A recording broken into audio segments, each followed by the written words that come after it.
우리가 지금 하나님 나라 백성으로 이 땅에서 어떻게 살아가야 하는지 예수님께서 그 법에 대해서 가르쳐 주신 말씀, 산상수훈에 대해서 지금 계속 말씀을 나누고 있는데, 본래 저의 계획은 팔복의 말씀을 이렇게 한 절 한 절 뜯어서 살펴보려고 한 게 아닌데, 말씀을 준비하다가 보니까 이렇게 되더라고요.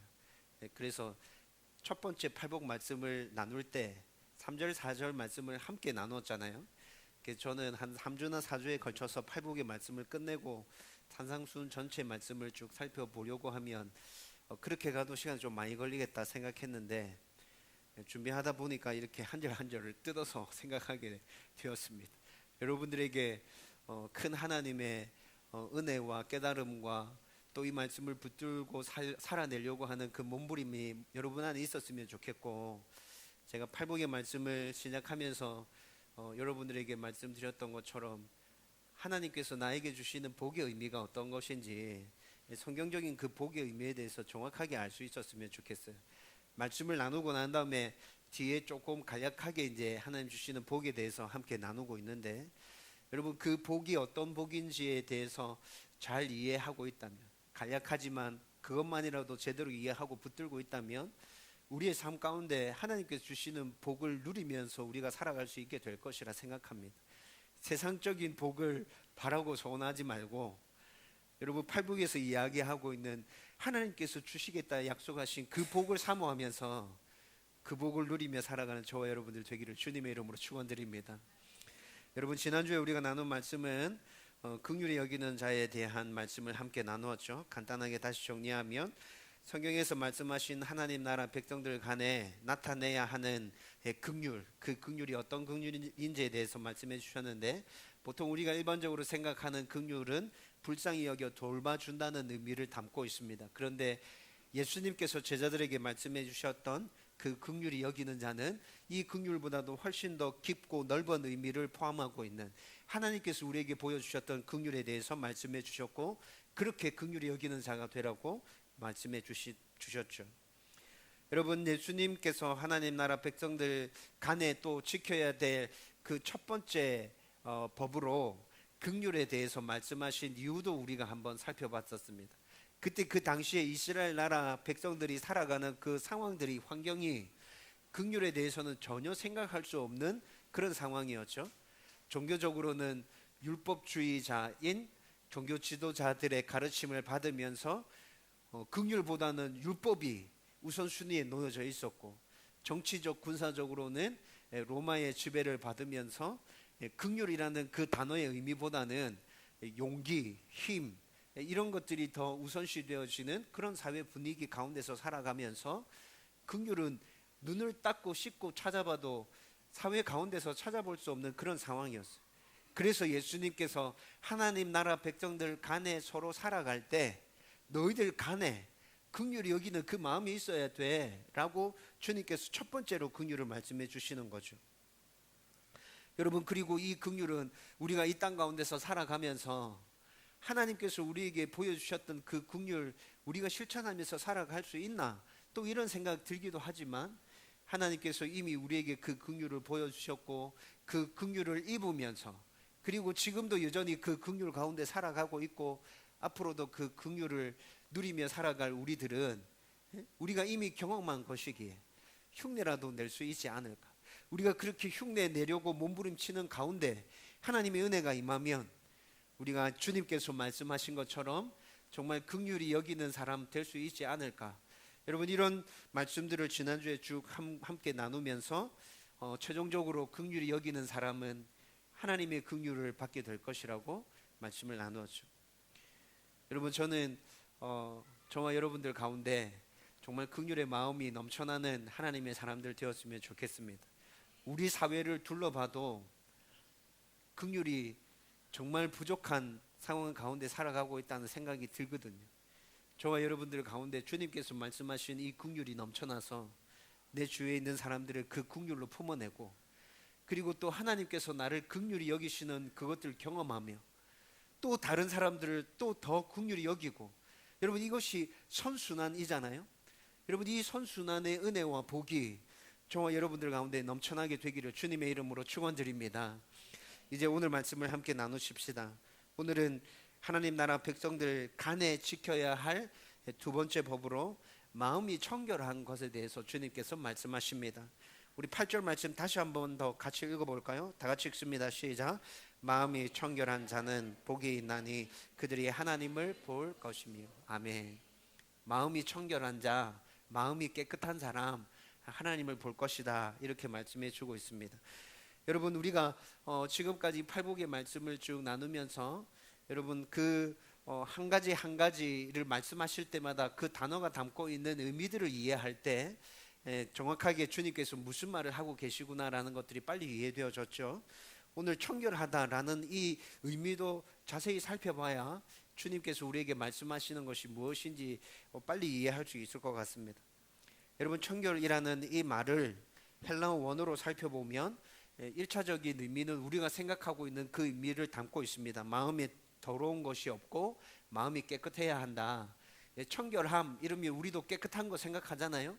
헬라어도 1차적인 의미에서는 그 의미를 담고 있습니다. 그런데 이것 하나만 담고 있는 것이 아닙니다. 조금 뒤에 가서 한번 살펴보기로 하고, 성경에서는 하나님에 대해서 말씀하실 때 아주 중요하게 계속해서 하나님에 대해서 말씀해 주시는 것이 하나님의 거룩함입니다. 하나님은 거룩하시다. 하나님은 거룩하시다. 때문에 너희들도 거룩해야 한다. 이렇게 계속 하나님의 거룩하심에 대해서 말씀해 주고 있죠. 여러분, 그런데 여기서 하나님의 거룩함, 이 거룩은 영과 육의 깨끗함과 온전함이라고 말할 수 있죠. 다시 말하면 우리 모든 부분이 깨끗하고 온전해야 하나님께 나아갈 수 있다는 것입니다. 하나님이 그렇게 온전하고 깨끗하고 하나님께서 그렇게 청결하신 분이시기 때문에 너희들도 그런 모습으로 나아가야 하나님께서 너희들을 받아주실 거다. 성경은 우리에게 이렇게 가르쳐주고 있습니다. 그런데 여러분, 이렇게 하나님의 거룩함에 대해서 말씀해 주시는 그 부분들과 오늘 8절에서 말씀해 주고 있는 청결한 자, 그리고 그 청결한 자가 하나님을 보게 될 것이다, 저는 똑같은 의미의 말씀이라는 생각이 듭니다.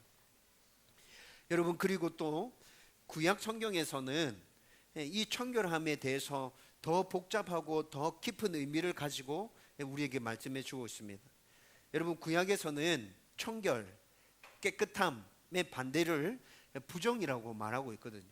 레위기에 보면 부정함에 대해서 굉장히 자세하게 말씀해 주고 있죠. 여러분, 그 부정함에 대해서 레위기에서 쭉 말씀해 주는 것들 중에 혼합되어진 것은 부정하다라고 말씀하는 것이 있습니다. 레위기 19장 19절 말씀에 보면 아주 도드라지게 나타나는데, 그래서 하나님의 나라 백성들에게 하나님께서 말씀하십니다. 가축을 다른 종류와 교합시키지 마라. 밭에 두 종류의 종자를 뿌리지 마라. 두 재료를 섞어서만 만든 옷을 입지 마라. 주님께서 분명하게 그렇게 말씀하고 있거든요. 여러분, 이 의미가 뭐냐면 섞여진 것은, 좀 전에 제가 말씀드렸던 것처럼 섞여진 것은 부정하다라고 말씀하고 있는 것입니다. 깨끗하지 않다고 보는 것이죠. 여러분, 이러한 관점에서 볼 때 오늘 본문에서 마음이 청결하다라는 이 말은 우리가 생각하는 그 깨끗함의 의미와 함께 이중적인 마음을 품지 말고 오로지 하나님 한 분만을 순수하게 바라보고 있어라 라는 의미도 담고 있는 것이죠. 오늘 말씀에서 이야기하고 있는 청결함은 깨끗함과 순수한 마음, 두 마음이 아니라 오로지 하나님만 바라보고 오로지 하나님께 집중하고 있는 그 마음, 그 마음을 청결한 마음이라고 이야기하고 있는 것입니다. 여러분, 우리 마음 가운데 여러 가지 것들이 함께 들어가 있을 때 주님께 집중할 수 있던가요? 이것도 생각하고 있고 이것도 생각하고 있고, 지금 내 눈앞에 내 삶 속에 펼쳐지고 있는 문제가 이렇게 다양하고 여러 가지가 있는데 이거 어떻게 해결할까? 여러분, 이런 생각 속에 빠져 있으면 하나님께 온전히 집중하는 게 어렵게 되죠. 하나님을 붙드는 것이 불가능하게 됩니다. 그리고 또 우리 마음 가운데 이렇게 다양한 여러 가지 것들이 함께 들어와 있으면 우리가 하나님을 온전하게 바라보고 온전하게 따라가는 것이 아니라 내 생각과 내 틀 안에서 하나님을 이상하게 해석해 내어서 그 하나님을 바라보고 따라가게 된다고요. 여러분, 오늘 성경에서 마음이 청결한 자에 대해서 이야기할 때 이런 모든 것들을 다 포함하고 너희들 마음 가운데 그렇게 섞여진 거 안 돼. 그거 아니야. 그거 깨끗한 마음 아니야. 순수해야 돼. 하나님만 바라봐야 돼. 주님께만 집중하고 주님께만 나아가야 돼. 오늘 이 의미에서 우리에게 깨끗하라고, 마음을 청결히 가지라고 주님께서 그렇게 말씀해 주고 있습니다. 그리고 또 우리가 생각해 봐야 할 건, 여러분, 청결함은 마음뿐만이 아니라 우리의 겉모습도 청결해야 되지 않습니까? 여러분, 우리 겉모습이 청결하지 않으면 건강적으로 문제가 많이 생기죠. 그렇죠? 그런데 오늘 본문 말씀에 마음이 청결한 자라고 얘기하고 있어요. 여러분, 이 마음에 대해서도 우리가 생각해 봐야 돼요.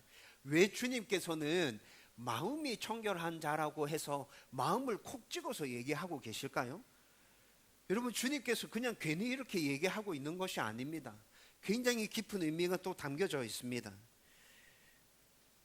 여러분, 우리가 방금 제가 말씀드렸듯이 깨끗함에 대해서, 청결함에 대해서 생각할 때 외적인 것과 내적인 것 나누어서 생각할 수 있죠. 여러분, 제가 질문 한번 드려보겠습니다. 여러분, 속으로 한번 대답해 보세요. 겉은 깨끗하고 속이 더러워요. 그리고 또 하나는 겉은 더러운데 속이 깨끗해요. 여러분, 이 둘 중에 어느 게 낫다 생각되십니까? 여러분, 물론 목사님 참 질문 이상하게 하시네. 목사님, 겉도 깨끗하고 속이 깨끗해야 그게 제일 좋은 거잖아요. 맞죠? 겉도 깨끗하고 속이 깨끗해야 제일 좋은 것입니다. 그런데 여러분, 제가 처음에 드렸던 그 두 가지 중에 하나를 고르라면, 여러분, 겉은 좀 더럽지만 속이 깨끗한 거, 여러분, 이게 훨씬 더 나은 거 아닙니까? 여러분, 성경은 그래서 너의 겉보다는 너의 속을 깨끗하게 하라고 계속해서 말씀해 주고 있습니다. 잠언 4장 23절에 말씀합니다. 너의 마음을 붙들어라. 너의 마음을 붙들어라. 왜?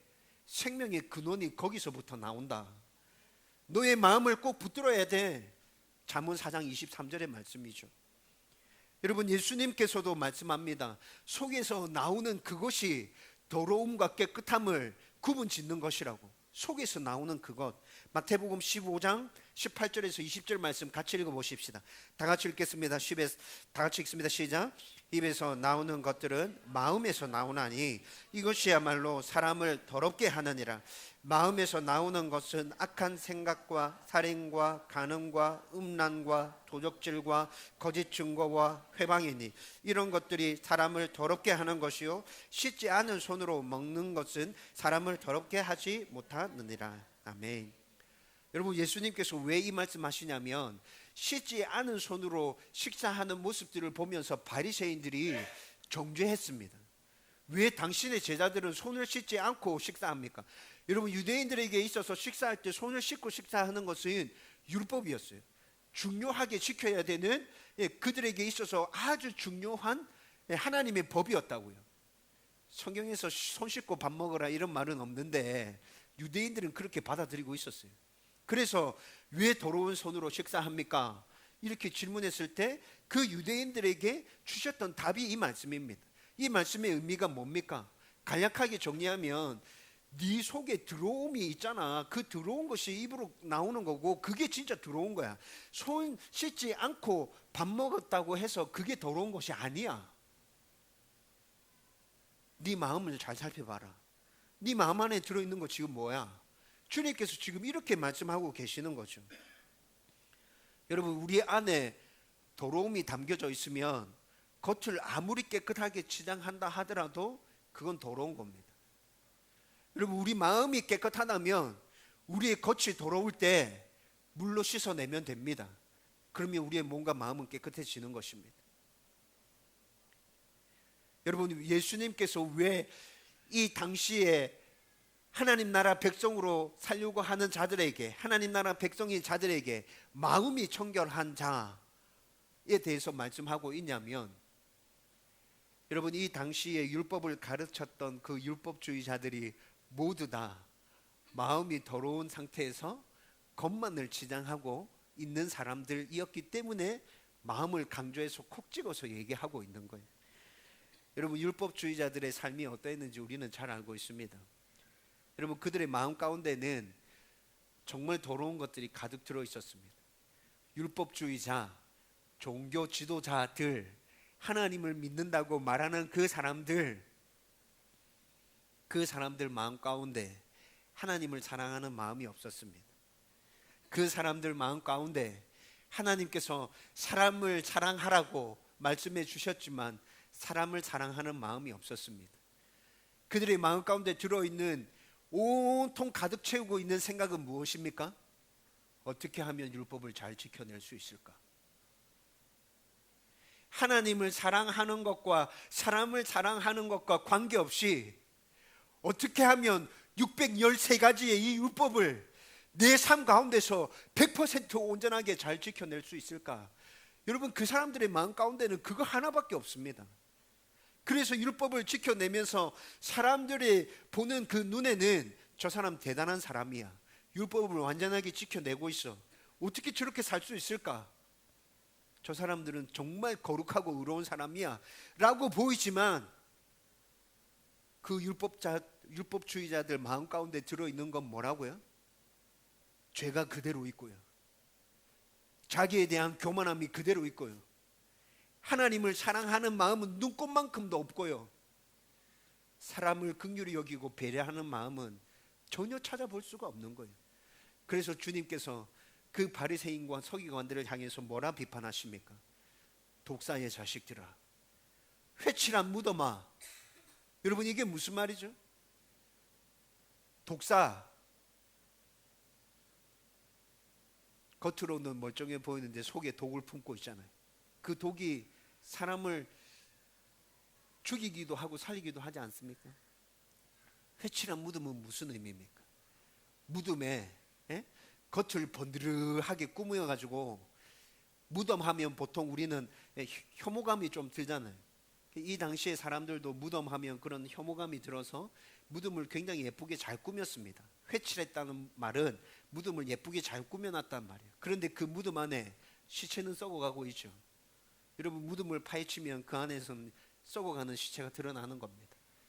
주님께서 바리새인과 서기관들을 향해서 독사의 자식들아, 회칠한 무덤아, 너가 겉모습은 번드르해 보이지만 너희 속마음은 다 썩어 문드러졌다, 냄새난다.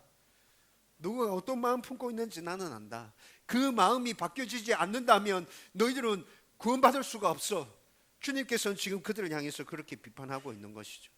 그래서 주님께서 하나님 나라 백성들을 향해서 말씀하십니다. 마음이 청결한 자, 그가 복이 있다. 너의 겉모습을 가꾸는 것보다 너의 마음을 온전하게 가꾸어 온전히 순수하게 하나님만 바라봐. 늘 죄에 대해서 회개하며 깨끗함을 유지해. 그렇게 살아가는 그 사람이 복이 있어. 하나님 나라 백성은 그렇게 살아야 돼. 주님께서 이렇게 말씀해 주고 있는 것이죠. 여러분, 그런데 팔복의 말씀을 계속 지금 나누고 있는데, 여러분, 이 말씀은 하나님 나라 백성들이 지켜야 될 법에 대해서 말씀해 주시는 거라 말씀드렸잖아요. 하나님 나라 백성은 법을 지켜야 하나님 나라 백성이 되는 게 아니라 예수님을 믿고 이미 하나님 나라 백성이 되었기 때문에 이 법을 지키라고 말씀해 주는 것이죠. 여러분, 그러면 이미 하나님 나라 백성이 된 자들에게 주시는 말씀이면 예수님 믿고 있는 자들이고, 예수님 믿고 있는 자들이면 예수 그리스도의 은혜로 말미암아 벌써 10년 가운데 청결함이 깨끗함이 있는 사람들 아닌가요? 우리가 예수 그리스도를 구주로 믿을 때 예수님의 그 십자가 대속 사역으로 말미암아 나의 모든 죄들이 사함을 받았잖아요. 용서함 받았잖아요. 의롭다 칭해 주셨잖아요. 그런데 왜 다시 하나님 나라 백성들에게 마음이 청결해라고, 깨끗해라고 이렇게 얘기 주고 계실까요? 여러분, 오늘 이 말씀을 하나님 나라 백성의 거룩에 포커스를 두고 생각하면 답을 찾아낼 수가 있습니다. 여러분, 앞에서 제가 잠깐 언급해 드렸는데 구약 성경에서는 하나님의 거룩하심에 대해서 계속 말씀하고 있다고 제가 얘기해 드렸죠. 그리고 하나님의 거룩하심에 대해서 말씀하실 뿐만 아니라 하나님의 백성들에게 그 거룩을 요구하십니다. 특히 레위기에서 굉장히 거룩에 대해서 많이 요구하시거든요. 레위기 19장 2절 말씀 우리 같이 한번 읽어보십시다. 다 같이 읽겠습니다. 시작. 너는 이스라엘 자손의 온 회중에게 말하여 이르라. 너희는 거룩하라. 이는 나 여호와 너희 하나님이 거룩함이니라. 아멘. 분명하게 말씀하십니다. 하나님께서 내가 거룩하다. 그러니까 너희도 거룩해야 한다. 여러분, 이렇게 계속해서 하나님 나라 백성은 거룩해야 된다고 주님께서 말씀하시는데, 여러분 스스로를 잘 생각해 보십시오. 하나님의 은혜를 입어서 주님께서 우리를 의롭다고 봐주시고 의롭다고 불러주셨지만, 여러분들의 마음을 여러분 스스로 잘 살펴볼 때 내가 정말 거룩한 건 맞습니까? 내 안에 의가 넘쳐나고 있습니까? 청결합니까?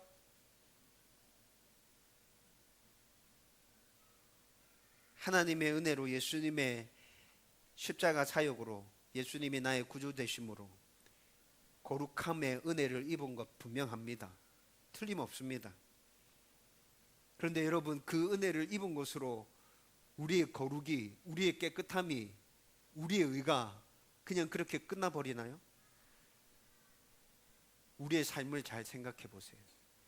그 거룩이 나타나고 있는지, 그 의가, 그 깨끗함이 내 삶 가운데서 나타나고 있는지.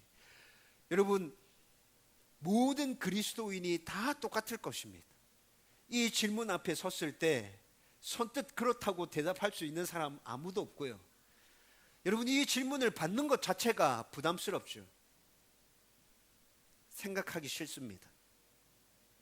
우리는 우리의 마음이 깨끗하지도 않고 온전하지도 않고 순수하지 않다는 거 너무 잘 알고 있습니다. 마음이 깨끗하지도 온전하지도 순수하지도 않아서 우리의 생각과 우리의 말과 우리의 행동이 정말 하나님 백성답게 그렇게 표출되는 것이 아니라 사단의 자식처럼 세상 사람들과 똑같이 그렇게 나의 모습이 나타날 때 얼마나 많은지 우리는 잘 알고 있죠. 세상에서 살아가는 모습만 보면 예수 믿는 사람인지 아닌지 정말 구분하기가 어렵잖아요. 여러분, 지난주 목요일 저녁에 제가 저녁에 7시부터 9시까지 저희 아이들이랑 공부하는 시간이라고 말씀드렸죠. 저는 책을 읽고 우리 아이들은 그 시간에 무조건 공부를 합니다. 그런데 제가 오늘 설교 말씀을 준비하면서 성경을 읽고 묵상하고 또 다른 책들을 읽으면서 이렇게 설교를 또 이렇게 머릿속에서 생각하며 준비하다가 문득 아이들에게 이 질문을 던지고 싶다는 생각이 들어서 물었습니다. 얘들아, 아빠가 평상시에도 예수 믿는 사람 같나? 물었습니다. 우리 지한이, 지아, 지율이한테 이 질문을 던졌는데 저는 종종 이런 질문을 우리 아이들에게 던집니다. 근데 안타까운 것은 질문할 때마다 우리 아이들의 답이 오락가락 한다는 것입니다. 대답이 계속 달라지는 것을 볼 때 내가 온전하게 한결같이 예수 믿는 사람으로 우리 아이들 눈에 비춰지지 않고 있구나. 여러분, 이런 것들을 느끼게 되죠. 참 미안하고 죄송하고 아이들한테 내가 진짜 아빠로 있을 때도 교회에서 목사로 있을 때도 밖에서 그냥 아이들과 함께 지낼 때도 한결같이 늘 예수 믿는 사람처럼 보여줘야 될 텐데 이거 문제다, 이런 생각 들죠. 우리 아이들의 대답에 의하면 제가 화를 내고 벌을 줄 때 목사 안 갔다는 거죠. 예수 믿는 사람 안 갔답니다. 그리고 제가 우리 아이들에게, 다른 사람들에게 이런 말 쓰지 않습니다. 우리 아이들에게 장난처럼 또 우리 아이들에게 굉장히 좀 친근함을 표현하려고 이놈의 새끼들, 이 새끼 막 이런 얘기하고요. 대가리 박아. 진짜 화났을 때는 대가리 박아 안 합니다. 진짜 화났을 때는 몇 차례 딱 들고 와서 앉아. 이게 진짜 화났을 때고, 대가리 박아 이거는 장난스럽게 아이들이랑 장난칠 때인데 저희 지희가 대가리 박아를 합니다. 요즘에 대가리 박아를 하더라고요. 그런데 제가 이런 이런 표현을 할 때 우리 아이들이 저보고 예수 믿는 사람 안 같대요. 목사 안 같대요. 뭐 아이들이 그렇게 생각할 수도 있겠다 마음이 들었습니다. 여러분, 그런데 또 한편으로는 목사같이 보일 때도 있답니다. 그래서 감사했습니다. 어떤 모습이 목사같이 보이는데 물어보니까 늘 성경책을 들고 다니고 신앙 서적을 들고 다녀서 목사같이 보입니다. 우리 지아가 이렇게 얘기하더라고요. 그리고 또 집에서 늘 책을 읽고 늘 성경 읽는 모습을 보면 아빠 목사 같아요. 예수 믿는 사람 같아요. 이렇게 얘기하고요. 그리고 우리 아이들이 성경을 다 함께 읽고 있는데 우리 지아가 굉장히 질문을 많이 합니다. 성경에서 읽은 이야기들 중에 모르겠고 궁금한 거 저한테 질문하면 저는 좀 자세하게 풀어서 잘 이야기해 주거든요. 그런 이야기를 들을 때 아빠 예수 믿는 사람 같고 목사, 우리 아빠 목사 맞구나 이런 생각이 든답니다. 아무튼 내가 목사같이 보일 때도 있고 안 보일 때도 있구나. 보일 때도 있어서 참 감사하다. 내 모습 가운데 목사 같은 모습을, 예수 믿는 사람 같은 모습을 우리 아이들이 하나도 찾아볼 수 없다면 그건 진짜 심각한 건데, 내가 완전 잘못 살고 있는 건데, 그런 생각이 좀 들었죠. 여러분, 최종적으로 저는 우리 아이들이 한결같이 저를 우리 아빠 목사 맞구나, 우리 아빠 예수 믿는 사람 맞구나 이렇게 봐줄 수 있었으면 좋겠다 생각을 가지고 있습니다. 그렇게 하기 위해서 계속해서 노력해 갈 겁니다. 여러분, 그런데 우리 아이들의 그 대답을 듣고 난 다음에 참 한결같이 예수 믿는 사람으로 살아가는 것은 쉽지 않구나. 특히나 가정 안에서 우리 아이들과 나의 집사람이 나를 예수 믿는 사람이라고 인정해 주는 것은 정말 어렵구나. 여러분, 그런데 그게 왜 어렵겠습니까? 여러분, 그게 왜 어렵죠? 오늘 성경에서 말씀하고 있는 이 말씀과 연관지어서 생각해 보세요. 내 안의 청결함이 한결같이 드러나지 않기 때문에, 내 안의 청결함이 한결같이 보여지고 있다면 내가 어디를 가나, 내가 만나는 어떤 사람이든지 간에 나를 예수 믿는 사람이라고 말해주겠죠. 그런데 여러분, 그 모습이 보여질 때도 있고 안 보여질 때도 있기 때문에 이렇게 대답이 오락가락하는 것이죠. 여러분, 우리가 한결같이 하나님 믿는 사람으로 우리가 있는 모든 곳에서 그렇게 살아간다는 거 정말 힘들고 어렵습니다. 그런데 그렇다고 그 삶을 내려놓을 것입니까? 하나님, 너무 어려워요. 이거 안 돼요. 하나님, 내 안에 거룩함이 없고 의가 없고 깨끗하지 않다는 거 하나님 아시잖아요. 그래서 하나님께서 예수님이 땅에 보내주신 거 아닌가요? 그 의로움을 덧입혀 주시기 위해서 예수님 십자가에 못 박혀 돌아가시게 하신 거 아닙니까? 본래 내 안에 그거 없어요. 그런데 하나님 왜 자꾸 내한테 청결해라고, 깨끗해라고, 의로워라고 요구하세요? 그거 안 돼요. 너무 어려워요. 저 그냥 이렇게 살래요. 여러분, 우리는 절대 하나님께 이렇게 말씀드릴 수 없습니다. 여러분, 주님께서 우리에게 청결하라고, 깨끗하라고 말씀하시잖아요. 그러면 그 말씀 안에 어떤 의미까지 포함되어 있습니까? 내가 도와줄게. 너가 안 된다는 거 알고 있어. 그런데 너희들 이렇게 살아야 돼. 내가 도와줄 거야. 내가 위로해 줄 거야. 내가 격려해 줄 거야. 내가 너희들 지켜주고 보호해 줄 거야. 그러니까 너희들 나만 믿고 첫 발을 내디뎌. 순종해. 그렇게 몸부림쳐. 여러분, 이 의미가 오늘 이 말씀 가운데 담겨져 있는 거라고요.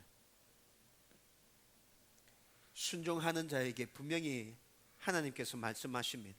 하나님의 도우심이 있을 것이고 하나님의 복이 임할 것이라고. 그래서 우리는 모든 삶 가운데, 모든 현장에서 깨끗하고 청결하게 하나님의 거룩을 나타내는 하나님의 백성답게 살아가기 위해 우리는 치열하게 몸부림치며 살아야 합니다. 내 힘으로 그것이 불가능하다 할지라도 하나님의 도우심을 믿고 우리는 첫 발을 내디뎌야 하는 것입니다. 여러분, 이렇게 우리가 몸부림치면 우리는 청결한 사람으로 바뀌어져 가게 될 것입니다. 변화되어져 갈 것입니다. 하나님의 은혜를 경험할 것입니다. 하나님의 살아계심과 하나님이 내 안에 나와 함께 하고 계심을 삶의 현장 가운데서 경험하게 될 것입니다. 저와 여러분들에게 이렇게 몸부림치며 청결한 자로 살아가기 위해서 애쓸 때 이런 은혜와 이런 복이 넘쳐나게 되기를 주님의 이름으로 축원드립니다. 마지막으로 이렇게 마음이 청결한 자는 하나님을 볼 것이라고 말씀하고 있죠. 하나님을 보는 복을 받게 될 것이라고 말씀합니다.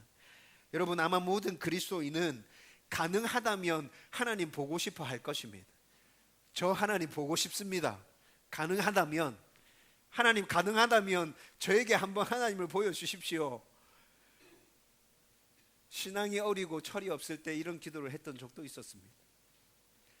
불가능하다는 거 알고 있습니다. 그래서 요즘엔 그런 기도 하지 않습니다. 그렇지만 가능하다면 정말 하나님 보고 싶다. 이 세상의 사람들이 하나님 계심을 직접 눈으로 확인할 수 있다면 하나님 안 믿는 사람들이 하나님을 믿고 하나님께 돌아오는 사람 얼마나 많을까? 여러분, 저는 이런 생각들을 합니다. 여러분들도 아마 똑같은 생각할 거예요. 가능하다면 하나님 보고 싶다. 진짜 하나님 내 눈을 확인하고 싶다. 여러분, 그런 소원들이 있죠. 그렇지만 성경은 뭐라 말씀합니까? 성경은 하나님은 영이시라 얘기합니다. 하나님은 영적인 존재다. 너희들 눈에 보이지 않는다. 볼 수 없다. 그리고 만약 너희들이 육신의 눈으로는 볼 수 없다 하더라도 너희들이 진짜 하나님과 대면해서 그 하나님을 깊이 경험하게 되면 너희는 죽는다. 왜? 하나님은 완전하고 완벽하고 거룩하시고 위대하시고 광대하신 분인데 너희들에게는 여전히 부족함이 있잖아. 죄가 있잖아. 완전하지 못하잖아. 완벽하지 못하잖아. 그래서 너희들이 나를 만나면 안 돼. 나는 너희들에게 필요한 말씀을 전달해 줄 거야. 너희들은 그 말씀을 붙들고 나를 신뢰하고 믿고 따라오면 돼. 주님께서 한결같이 이렇게 얘기하십니다. 여러분, 출애굽기 33장 말씀에 보면 위대했던 신앙의 위인 모세도 역시 하나님을 보고 싶어 했습니다. 33장 말씀을 쭉 읽어보면 모세와 하나님과의 대화입니다. 하나님께서는 말씀으로 내가 너희들에게 일러줄 거다 이렇게 얘기해서 모세에게 계속 얘기해 주거든요. 모세가 하나님을 직접 본 적이 한 번도 없어요. 근데 33장에 문득 모세가 하나님을 보고 싶다는 생각이 들었어요. 그래서 하나님께 뭐라 요구하냐면 하나님 한번 보여주세요. 하나님 영광을 한번 보여주세요. 이렇게 모세가 요구합니다. 그 모세의 요구에 하나님께서 이렇게 얘기하십니다. 너 나 보면 죽어. 안 돼. 그런데 너가 나를 보여달라고 얘기하니까 가능한 범위 안에서 내가 너에게 나를 보여줄 거야. 내가 지나갈 텐데 너를 바위에다가 내가 잠깐 숨겼다가 내 뒷모습을 너에게 보여줄 거야. 주님께서 이렇게 말씀하십니다. 그리고 실제로 모세가 바위 틈 안에 이렇게 들어가 있을 때 강력한 하나님의 영광이 임합니다. 하나님이 모세 가운데로 지나갑니다. 모세는 아직 하나님을 보지 못했습니다. 하나님이 다 지나가시고 하나님의 뒷모습이 모세의 눈에 보입니다. 여러분, 그런데 오늘 말씀에서는 뭐라 얘기합니까? 이렇게 성경에서는 하나님 보면 죽는다고 계속해서 얘기하고 모세조차도 하나님 뒷모습밖에 보지 못했는데 마음이 청결한 자 어떻게 된다고요? 하나님을 볼 것이란 말합니다. 아니, 도대체 이게 무슨 말이에요? 하나님 보면 죽는다며요. 여러분, 성경에서 하나님을 본다는 말과 똑같은 의미로 사용되는 말이 하나님을 안다라는 말입니다. 에베소서 1장 17절에서 19절 말씀 보면 바울이 에베소 교회 성도들을 위해서 중보 기도하는데 하나님을 알게 해달라고 기도합니다. 하나님, 에베소 교회 성도들이 하나님을 알게 해주세요. 하나님의 그 은혜, 하나님의 사랑, 하나님의 복의 풍성함, 하나님의 위대하심, 하나님의 광대하심, 하나님, 에베소 교회 성도들이 그 하나님을 알았으면 좋겠어요. 바울이 매일매일 에베소 교회 성도들을 위해서 이 기도를 하고 있다. 그런데 분명하게 표현합니다. 하나님을 알게 해주세요. 여러분, 여기서 안다고 표현되어진 이 단어는 그냥 지식적으로만 아는 것을 말하고 있지 않습니다. 지식과 내 삶의 경험이 통합되어져서 온전하게 아는 그것을 말하고 있습니다. 하나님, 에베소 교회 성도들이 하나님을 그렇게 알게 해주세요. 지식적으로만 아는 것이 아니라 삶 속에서 깊이 하나님을 경험함으로 인해서 이게 다 합쳐져서 하나님 이런 분이구나. 하나님 정말 살아 계시구나. 하나님 나를 사랑하시고 계시구나. 하나님 나와 함께 계시구나. 나에게 복 주시구나. 이걸 온전히 알 수 있도록 하나님 도와주세요. 이렇게 바울이 기도하고 있거든요. 여러분, 마음이 청결한 자가 하나님을 볼 것이요 라고 말씀하고 있는 이것이 이것과 똑같은 의미입니다. 여러분, 우리가 마음을 깨끗이 하고 순수한 마음으로 하나님만 바라보고 하나님만 주목하고 나아갈 때 우리는 하나님을 보게 될 것입니다. 어떻게 보게 됩니까? 성경에서 말씀하고 있는 하나님을 굉장히 풍성하게 이해할 것입니다. 아, 이 하나님 이런 분이구나. 성경에서 말씀하고 있는 이분이 이분이구나. 성경에서 말씀하고 있는 하나님께서 말씀해 주신 이 가르침이 이런 의미였구나. 나보고 이렇게 살라고 하는 것이구나. 그렇게 말씀을 붙들고 살아가는 여러분들 가운데 내 눈에 비록 보이지 않지만 하나님의 살아계심이 여러분들 가운데 강력하게 체험되어질 것입니다. 내가 너와 함께한다. 내가 너를 지킨다. 내가 너를 보호한다. 너 죽는 날까지, 아니 영원토록 내가 너와 함께한다. 여러분, 느껴지지 않아요? 느껴지잖아요. 하나님 살아계심이 느껴지잖아요. 하나님 내 안에 계심이 느껴지잖아요. 여러분, 그 느낌이, 그 경험이 우리 안에 날마다 넘쳐나게 될 것이라는 것입니다. 여러분, 저는 자주 여러분들에게 부탁드렸습니다. 저와 여러분들이 하나님을 정말 제대로 알았으면 좋겠습니다. 지식적인 알미 아니라 경험으로 합쳐져서 온전하게 하나님을 알았으면 좋겠습니다. 하나님을 더 풍성하게 경험했으면 좋겠습니다. 그래서 어느 상황 가운데 있든지 내가 누구를 만나든지 하나님은 나의 아버지 되시고 하나님은 전지전능하시며 하나님은 이 세상 만물의 주인이시다 라고 담대하게 고백할 수 있는 저와 여러분들이 되었으면 좋겠습니다. 하나님을 보는 자, 하나님을 아는 자, 하나님을 경험하는 자가 이렇게 담대하게 선언할 수 있게 될 것입니다. 저와 여러분들 가운데 이런 은혜가 넘쳐나게 되기를 주님의 이름으로 축원드립니다.